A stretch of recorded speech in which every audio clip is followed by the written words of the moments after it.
आज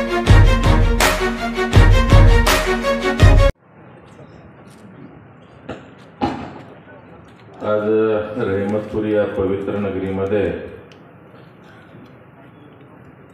नगरपालिकेच्या निवडणुकीच्या अनुषंगानं आजच्या या प्रचार सभेसाठी या ठिकाणी उपस्थित असलेले राज्याचे सार्वजनिक बांधकाम मंत्री आदरणीय श्रीमंत छत्रपती शिवेंद्रसिंहराजे भोसले, तसंच या रहमतपूर नगरीवर कायम ज्यांचं लक्ष असतंय आणि संपूर्ण कराड विधानसभा मतदारसंघावरही लक्ष असतंय अशा आपल्या सर्वांचे मार्गदर्शक ग्रामविकास मंत्री आदरणीय नामदार जयकुमारजी गोरे भाऊ, ज्यांनी आता मार्गदर्शन केलं ते भारतीय जनता पार्टीचे निवडणूक प्रमुख धैर्यशील दादा कदम,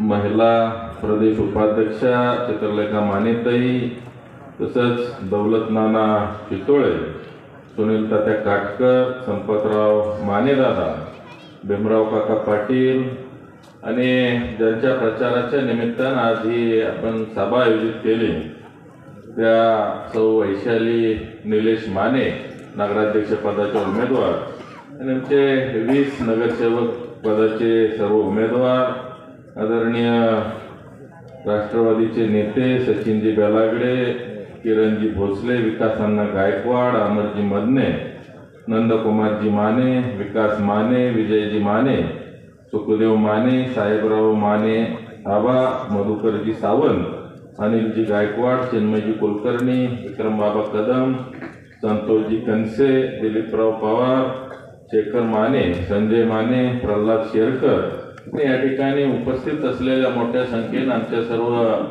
लाडक्या भगिनी, माता आणि आमचे सर्व लाडके बंधू, तर आज अतिशय मोठ्या प्रमाणावर आपण या सभेसाठी उपस्थिती लावली। आपण देवदिवाळीच्या दिवशी या प्रचाराचा शुभारंभ दुपारी 2-2:30 वाजता मला निरोप आला की आज आपण प्रचाराचा शुभारंभ करायचा आहे, तर तुम्ही 6 वाजता या ठिकाणी आलं पाहिजे। खरं तर 3 तासामध्ये नियोजन केलं। आम्ही या गावाचा आराध्य दैवत रोकडेश्वराच्या चरणी नारळ फोडला आणि एवढ्या मोठ्या प्रमाणावर या ठिकाणी जी पदयात्रा काढली, आलो त्यावेळेला काही तिथं दिसत नव्हतं, पण पदयात्रा चालू झाल्यावर या कोपऱ्याच्या पुढे गेलो तरी मागं मंदिरापर्यंत लोक होती। ते एवढ्या उत्स्फूर्तपणे ज्या वेळेला लोक बाहेर पडतात त्यावेळेला निकाल सांगायला कोणत्याही ज्योतिषाची गरज लागत नाही। खरं तर ज्या दिवशी त्या समोरचे नेते मंडळींनी महाविकास आघाडी सोडून महायुतीत प्रवेश केला त्या दिवशीच हे मनातनं हरले, म्हणूनच खरं तर हे महाविकास आघाडीतनं या ठिकाणी महायुतीमध्ये आले आणि फार मनानं वगैरे आलेले नाहीत, मजबुरीनं या ठिकाणी आलेले आहे। कारण जर तुम्ही बघितलं तर लाडकी बहीण योजनेला जर सगळ्यात जास्त नावं ठेवली असतील तर ह्यांनी ठेवलेलं आहे। आज कुठंतरी भाषणात सांगितलं, म्हणजे इथले आमदार घरोघरी जातात आणि सांगतात की महिलांना आम्हाला जर मत नाही दिलं तर आम्ही लाडकी बहीण योजना बंद करू। त्यांच्या मला बुद्धीची कीव करावी वाटते। जर रहमतपूर नगरपालिकेवर जर लाडकी बहीण चालू होत असतील, बंद होत असतील, तर यांच्या बुद्धीची काय पात्रता आहे आपल्याला लक्षात येतं। आणि आम्ही अभिमानानं सांगत असतो की आज एका शेतकऱ्याचा मुलगा या ठिकाणी आज आमदार झाला, त्यामध्ये आमच्या लाडक्या बहिणींचा सिंहाचा वाटा आहे।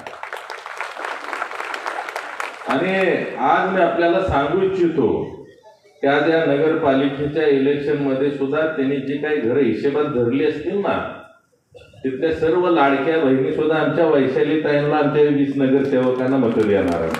त्यांना समजणार सुद्धा नाही, कारण विधानसभा इलेक्शनच्या वेळेला त्यांची भाषा होती की आम्ही 2,500चं लीड या ठिकाणी घेऊ, पण झालं उलट, ते 2,500 राहिलं, आपलंच 2,500चं लीड या ठिकाणी कमळाचं बसवलं।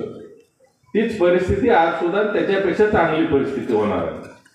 कारण आज आपण बघतोय फार मोठ्या प्रमाणावर या ठिकाणी बेरीज झालेले आहे.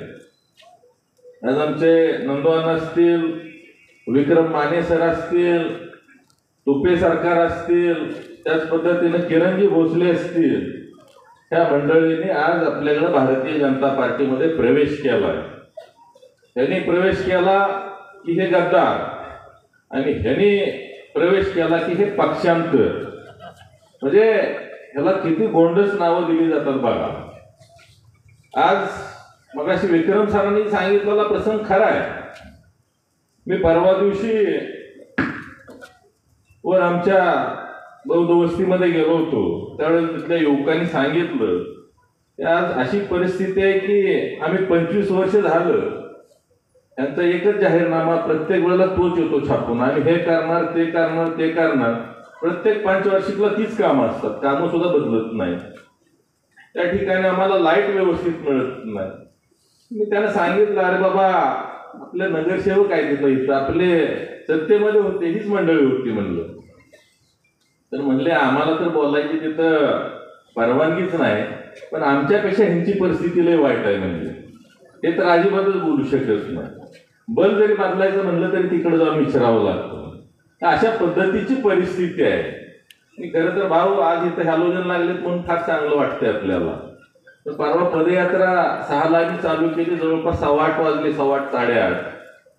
ह्या जरा मेन गल्लीला जरा तरी बरी परिस्थिती आहे, पण थोडंसं आत गेलं तर मोबाईलची टॉर्च लावावी लागते. एवढे बारीक बल आहेत, म्हणजे लाईट बचत करण्यासाठी केलंय, त्या लाईट द्यायची नाही म्हणून केलंय, अशी परिस्थिती आहे. रस्त्यामध्ये सगळं खड्डे पडलेले आहेत.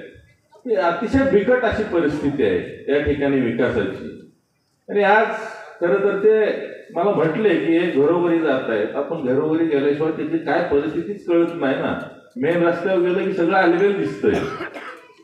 त्यामुळं एक आम्ही व्हिजन घेऊन या ठिकाणी या रहमतपूर नगरीमध्ये चाललोय. आणि त्या अनुषंगानं पहिलं जर काय काम असेल तर पहिलं या ठिकाणी मला आपल्याला सगळ्यांना सांगायचंय, काय लागेल तेवढा निधी मी या ठिकाणी देतो, पण लख प्रकाश या ठिकाणी आपल्याला पहिला पाडायचे रहमतपूरवर. आणि शेजारच्या गावात आपशिंग्यात गेलं तरी चांगली परिस्थिती आहे, हॅलोजन आहेत, लाईट चालू आहेत तिथं. म्हणजे ग्रामपंचायत जी सोय देते ती सुद्धा आपल्याला या ठिकाणी नगरपालिकेच्या माध्यमातून मिळत नाही. फार मोठी शोकांतिका आहे आणि आम्हाला हे सर्व बदलायचे आहे. आणि बदलण्यासाठी आज आम्ही आपल्याला सत्ता मागतोय. आज सांगितलं गेलं की म्हणले दहशत करतायत. आता खरं तर पत्रकार परिषदेमध्ये पायाची हाताची भाषा कोणी केली, खरं तर आम्हाला काय दहशतीचं कधी काय शिकवलेलं नाही. आमच्या आई वडिलांनी फार चांगले संस्कार केलेले आहेत. आणि मला थोडंसं मी या गावचं जावई असल्यामुळं आचारसंहिता जरा जास्तच पाळावी लागते. त्यामुळे आम्ही वाईट काय बोलणार नाही, पण या ठिकाणी आमचे मतदार हुशार आहेत. त्यावेळेला त्यांनी ठरवलेलं आहे की आपल्याला भारतीय जनता पार्टीच्या हातामध्ये सत्ता द्यायची आहे. त्यामुळं आज एवढ्या मोठ्या संख्येनं आपण या ठिकाणी उपस्थित राहिलेला आहात. आणि यासाठी निलेश दादांचं माझं दुपारी बोलणं झालं, म्हणजे अजिबात बाहेर शेजारच्या गावात सुद्धा कोणाला बोलवायचं नाही, गावातलीच माणसं इथं आली पाहिजे, त्यांनी या ठिकाणी ऐकलं पाहिजे. आणि आज ह्या इलेक्शनमध्ये ते भाग घेणार आहे, त्यामुळं त्यांच्या माध्यमातूनच ही सभा झाली पाहिजे. आज एवढी मोठी विराट सभा ही फक्त आणि फक्त रहमतपूर नगरीच्याच लोकांच्या माध्यमातून आज संपन्न होते. आणि ज्यावेळेला अशा पद्धतीचा उत्साह असतो त्यावेळेला 100% परिवर्तन हे ठरलेलं असतं. खरं तर मी या ठिकाणी 26 जानेवारी 15 ऑगस्टच्या झेंडावंदनसाठी आलो होतो. आणि प्रशासक असल्यामुळं खरं तर तिथं आम्हाला संधी मिळाली त्या दिवशी झेंडावंदन करण्याची. आजपर्यंत म्हणजे 25 वर्ष आम्ही रोज प्रत्येक झेंडावंदनला काही मीही केलं, मी ती केलं, ह्याच्या व्यतिरिक्त काय काय मिळालं नाही. पण आम्ही त्या दिवशी सांगितलं की आपल्या सर्वांना बरोबर घेऊन आम्ही या ठिकाणी जे आजपर्यंत या ठिकाणी झालं नाही त्या सोयी सुविधा असतील, आज जे काही शासकीय कार्यालय असतील ती या ठिकाणी आम्ही आणण्याचा प्रयत्न करतोय. आणि त्यासाठी आपली सर्वांची साथ हवी. खरं तर आज विश्रामगृहाचा मुद्दा मी मांडलेला होता. या ठिकाणी नगरपालिकेतनं जिल्हा परिषदला प्रस्ताव सिहोंच्याकडे गेलाय, तिथून पुढेही प्रस्ताव गेलाय. आज इथं व्यासपीठावर आपले ग्रामविकास मंत्री बसलेले आहेत. ती जागा जिल्हा परिषदची आहे. ती जागा आपण बांधकाम विभागाला ट्रान्सफर करतोय. आज शिवेंद्र बाबा पण इथं हजर आहेत. त्यामुळं दोन्ही इथं मंत्री हजर आहेत, त्यामुळं त्यांच्या समोर हा विषय मी तो आपल्याला सांगतोय की येणाऱ्या मार्चच्या बजेटमध्ये इथं विश्रामगृह चांगल्या पद्धतीचं सुसज्ज आपल्याला मंजूर करून दिलं जाईल. अप्पर तहसीलचा मी मुद्दा या ठिकाणी मांडलेला होता. अप्पर तहसीलचा सुद्धा प्रस्ताव या ठिकाणी महाराष्ट्र शासनाकडे पाठवलेला आहे. हे सुद्धा येणाऱ्या काळामध्ये जवळपास 54 नवीन अप्पर तहसील महाराष्ट्रामध्ये होत आहेत. त्याबरोबर हे अप्पर तहसील रहमतपूरचं सुद्धा 100% झालेलं आपल्याला पाहायला मिळेल. त्याच पद्धतीनं सब रजिस्ट्रार ऑफिसचा पण विषय होता. आणि दस्तासाठी प्रत्येकाला कोरेगावला जावं लागतं. रहमतपूरला या दक्षिण भागातील बरीच गावं जोडलेली आहेत. त्यांची जी काय रजिस्ट्रीची सर्व कामं असतील ती या ठिकाणी होण्याच्या दृष्टिकोनातून तोही प्रस्ताव आपला सब रजिस्ट्रार ऑफिसचा मंत्रालयामध्ये पोहोचलेला आहे. लवकरच या ठिकाणी सब रजिस्ट्रार ऑफिस सुद्धा या ठिकाणी सुरू होईल. त्याच पद्धतीनं आपल्याकडे आज सुद्धा PSC वर कारभार चाललेला आहे. आरोग्याच्या 3 तेरा वाजलेल्या आहेत. त्या ठिकाणी चांगल्या पद्धतीच्या सोयी सुविधा देण्यासाठी आपण ग्रामीण रुग्णालयाचा प्रस्ताव सुद्धा आपला महाराष्ट्र शासनामध्ये आहे. येणाऱ्या काळामध्ये हे 4च्या 4 प्रस्ताव लवकरात लवकर मार्गस्थ होऊन त्या ठिकाणी कधीही असला विचार सुद्धा इथं कोणी मांडलेला नव्हता की आपल्याला विश्रामगृह असावं, सब रजिस्ट्रार असावं, अप्पर तहसील असावं किंवा एखादं चांगलं सुसज्ज ग्रामीण रुग्णालय असावं. पण आम्ही अशा पद्धतीच्या संकल्पना या ठिकाणी 15 ऑगस्टला मांडल्या आणि त्या पूर्ततेच्या दिशेनं आज या ठिकाणी आपला प्रयत्न चालू आहे. आणि येणाऱ्या काळामध्ये लवकरात लवकर या सर्व पूर्तता झालेल्या आपल्याला पाहायला मिळतील. खरं तर सांगितलं जातं की 1 वर्षाच्या कालावधीमध्ये काय झालं, जरा काहीतरी खरं तर वरिष्ठ नेत्यांना इथल्या मंडळींनी चांगलं सांगायचं असतं तेव्हा खरं आहे ती सांगायचं असतं. उगीच काहीतरी चढवून सांगायचं आणि काहीतरी कुठंतरी टाळ्या मिळतील अशा पद्धतीचं बेताल वक्तव्य करून घ्यायची ही खरं आपली संस्कृती नाही. त्यामुळं त्याबद्दल मला काय फार बोलायचं नाही. आज आपण या ठिकाणी या जनतेला 1 वर्षामध्ये काय देऊ शकलो त्याचं सिंहावलोकन करताना आज या रहमतपूर नगरीसाठी सुद्धा भरीव निधी आपल्याला देता आलेला आहे. खरं तर सांडपाणी व्यवस्थापन आणि STP प्लांटचा त्यांनी विषय मांडला. त्यांचा 37-38 कोटीचा प्रस्ताव होता. तो पुन्हा पण रिवाईज करून त्यावेळेला आदरणीय जयाभाऊ ग्रामविकास मंत्री होते आणि त्यामध्ये चांगल्या पद्धतीने त्यांनी लक्ष दिलं आणि तो 32 कोटीचा प्रस्ताव टेंडर करून आपण या ठिकाणी घेतलं. आज तुम्ही प्रस्ताव मस्त फार पूर्वी दिलेले आहेत. उमरजच्या सेगमेंटल ब्रिजचा प्रस्ताव 25 वर्षापूर्वी दिला होता. म्हणजे आता म्हणायचं का तुम्ही केला. आज केंद्रामध्ये आमचं सरकार आहे, राज्यामध्ये आमचं सरकार आहे. शिवेंद्र बाबा बांधकाम मंत्री आहेत व नितीनजी गडकरी बांधकाम मंत्री आहेत. आणि तिथं 125 कोटीचा या ठिकाणी सेगमेंटल ब्रिज मंजूर करून आणला. त्याच पद्धतीनं या ठिकाणी सांडपाणी व्यवस्थापनासाठी जवळपास 32 कोटी रुपये आणण्यामध्ये आपण यशस्वी झालो. अमृत 2 साठी सुद्धा आदरणीय जयाभाऊंनी फार मोठ्या प्रमाणावर प्रयत्न केले आणि त्या माध्यमातून फार मोठा निधी स्वच्छ आणि मुबलक पाण्यासाठी या ठिकाणी रहमतपूर नगरीला मिळाला. मला सुद्धा मध्ये विशेष निधी म्हणून 10 कोटी रुपये मिळाले. जिल्हा नियोजनच्या माध्यमातून 2.5 कोटी रुपये मिळाले. अटल उद्यानच्या माध्यमातून 1 कोटी रुपये मिळाले. खरं तर इथं आता सांडपाणी व्यवस्थापन आणि पाणी पुरवठ्याचं काम चाललंय. त्यामुळे म्हणलं आता रस्त्याला निधी द्यायला नको. एकदाच या ठिकाणी आपल्याला चौंडेश्वरी माता मंदिरासाठी माझ्याकडे साहेबरावांना त्यांची सर्व मंडळी आली होती. त्यांनी मला 40 लाख रुपये मागितले होते मंदिरासाठी. आम्हाला म्हणलं किती पैसे लागणार आहेत. म्हणले 1 कोटी रुपये तरी लागतील. बाकीचे म्हणजे आम्ही वर्गणी गोळा करू. म्हणलं एवढेच का मागताय. म्हणजे आमच्याकडे जुनी सिस्टीम आहे. 40 मागितलं तर 20 मिळायचं आणि बाकीची वर्गणी गोळा करायची. ते म्हणलं उद्याच अधिकारी पाठवून देतो आणि त्या ठिकाणी अधिकारी पाठवले. 1,20,00,000 रुपये लागतायत ते सांगितलं. मी त्यांना दुसऱ्या दिवशी सांगितलं 1 रुपया वर्गणी गोळा करायची नाही. तुम्हाला मी 1,20,00,000 रुपये देणार आणि ते 1,20,00,000 रुपये दिले सुद्धा. आज या ठिकाणी काशीद गल्लीमध्ये सुद्धा 1,20,00,000 रुपये आपण मंदिरासाठी दिलेले आहेत. त्याच पद्धतीने काशी विश्वेश्वरला जवळपास 60 लाख रुपये दिलेत. रामोशी वस्तीमध्ये सुद्धा 50 लक्ष रुपये दिलेले आहेत.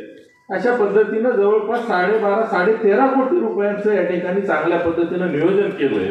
माझ्या माहितीप्रमाणे प्रत्येक समाजाला या ठिकाणी आपण सभा मंडप मागितला, त्या ठिकाणी सभा मंडप दिलेला आहे. आज या ठिकाणी आम्ही मागच्याच महिन्यामध्ये आपल्या घटनेचे शिल्पकार आदरणीय डॉक्टर बाबासाहेब आंबेडकर यांच्या स्मारकासाठी सुद्धा गोडाऊनची जागा आपल्याकडं, ती जागा वर्ग करण्याचा आम्ही प्रस्ताव तयार केलेला आहे. त्या ठिकाणी आदरणीय बाबासाहेब आंबेडकर यांचा स्मृतिस्तंभ जे आहे की 100 वर्षापूर्वी त्यांनी त्या ठिकाणी भेट दिली होती, त्याला सुद्धा आपण 50 लक्ष रुपये दिलेले आहेत. एक चांगलं स्मारक त्या ठिकाणी आपण आदरणीय बाबासाहेबांचं करतोय. त्याच पद्धतीनं सकाळी सांगितलं की शिवाजी पुतळ्याचा स्मारक या ठिकाणी शिवाजींचं सुद्धा बांधायचं आहे आणि तो तर आपला खरा तर जुना अजेंड्यातला विषय आहे. म्हणजे अशा पद्धतीनं आपल्याला या ठिकाणी चांगल्या पद्धतीचं विकासात्मक नियोजन करून आपण पुढे चाललेलो आहोत. अण्णाभाऊ साठेंचं सुद्धा स्मारकाचं आपण नियोजन त्या ठिकाणी करतो. यासाठी आम्ही जागा सुद्धा डिफाईन केलेले आहेत. अशा पद्धतीनं एक रचनात्मक काम करण्याचं नियोजन करण्याचं आपण या ठिकाणी योजलेलं आहे आणि त्यासाठी आपल्या सर्वांची साथ हवी आहे. खरं तर बोलण्यासारखं भरपूर काय आहे, परंतु आपल्याला जय भावनाने बाबांना ऐकायचं आहे आणि 10 वाजता आपल्याला ही सभा आचारसंहितेमुळे संपवावी लागेल. तर मी आपल्या सर्वांना आवाहन करतो की न भूतो न भविष्यती अशा पद्धतीच्या लीडनं आपल्या नगराध्यक्ष पदाच्या उमेदवारांनी 20च्या 20 नगरसेवक तुम्ही निवडून द्याल अशी या ठिकाणी अपेक्षा व्यक्त करून थांबतो. जय हिंद, जय महाराष्ट्र.